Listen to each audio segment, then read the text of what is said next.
মরক্কোয় আছে এমন একটি শহর যার পথে দেয়ালে দেয়ালে নীল রঙের ছোঁয়া। রিফ পর্বতমালায় লুকিয়ে থাকা জাদুকরী এই শহরটির নাম শেফচাওয়েন। প্রতিটি অলিগলি যেন নীল ক্যানভাস। প্রতি বছরই এখানে সমাগম ঘটে হাজারো পর্যটকের। মরক্কোর উত্তরে রিফ পর্বতমালার কোল ঘেঁষে অবস্থিত এক রূপকথার শহর শেফচাওয়েন। একদিকে বনাঞ্চলের সমারোহ, অপরদিকে নীল রঙের কাব্যিক শহর। নীলমুক্তা নামের এই শহরে প্রতিটি ঘরবাড়িতেই চোখে পড়বে অদ্ভুত নীলের ছোঁয়া। প্রতিটি বাড়ির দেয়ালে সাদা আর নীলের মিশেলে রং দেয়া। দেয়ালের পাথর, টব, এমনকি রাস্তাও নীল রঙের। এমন শীতল রঙের জন্য পর্যটকদের অন্যতম পছন্দ এই শহর। 1471 সালের বারবার সম্প্রদায় এ শহরের ভিত্তি স্থাপন করে।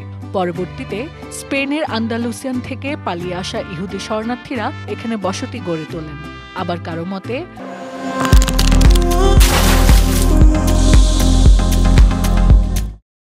আল আলামি উত্তর মরক্কোর পর্তুগিজ আগ্রাসনের বিরুদ্ধে লড়াই করার জন্য প্রতিষ্ঠা করা হয়েছিল এই শহরটি। এছাড়াও শহরটিতে রয়েছে আকর্ষণীয় বাজার। দোকানে দোকানে পসরা সাজানো হয়েছে ঐতিহ্যবাহী হস্তশিল্প, কাফতান, মশলা কিংবা সিরামিকের। সবকিছুতেই আছে ঘরোয়া ছোঁয়া। শেফচাওয়েন শহরের প্রাণে মিশে আছে মরক্কোর স্বাদ।